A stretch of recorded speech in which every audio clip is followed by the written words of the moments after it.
એએમસીના જીકેના વિડીયોમાં આજે આપણે આ બીજો વિડીયો જોઈશું, જેમાં આપણે જીકે વિશે માહિતી મેળવીશું, જેમાં 20 માર્કનું જીકે પૂછાવાનું છે. આપણે બધાને ખ્યાલ છે.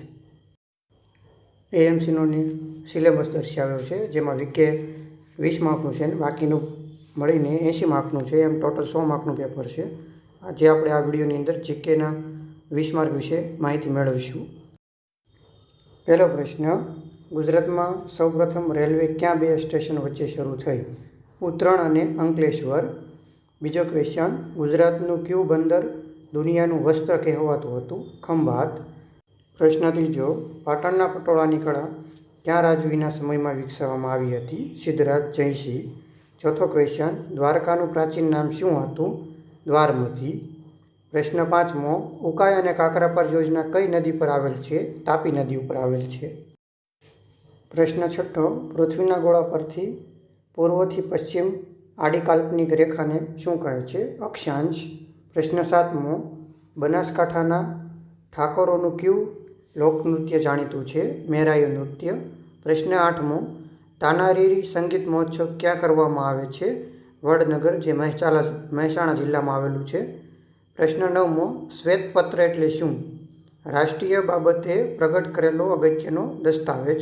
પ્રશ્ન 10મો, આપણા દેશનું રાષ્ટ્રીય જળચર પ્રાણી કયું છે? ડોલ્ફિન છે.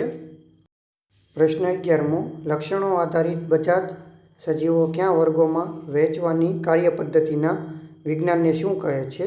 ટેક્સોનોમી.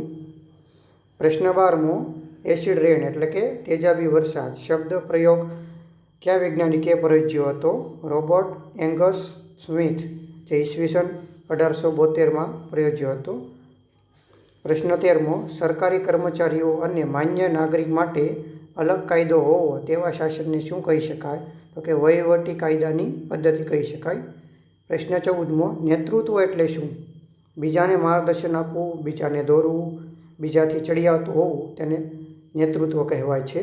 પ્રશ્ન 14મો, માનનીય વડાપ્રધાનશ્રીએ જનધન યોજનાનો પ્રારંભ ક્યાંથી કરાવ્યો હતો? દિલ્હી ખાતેથી કરાવ્યો હતો. પ્રશ્ન 16મો, ગુજરાતમાં કન્યા કેળવણીના ઉત્તેજન માટે કઈ યોજના અમલમાં આવેલી છે? વિદ્યાલક્ષ્મી બોન્ડ. પ્રશ્ન 17મો, તાજેતરમાં ગુજરાતમાં કયું સાંસ્કૃતિક વન બનાવવામાં આવ્યું છે? હરસિદ્ધિ વન.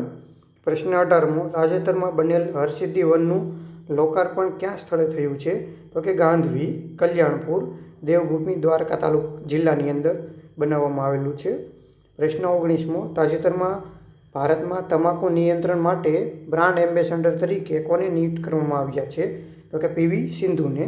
પ્રશ્ન 20મો, તાજેતરમાં ભારતમાં કુલ કેટલી રામસર સાઇટ આવેલી છે? તો કે 82 રામસર સાઇટ આવેલી છે. જો તમને આ વિડીયો ગમ્યો હોય તો લાઈક, શેર અને સબસ્ક્રાઈબ કરજો.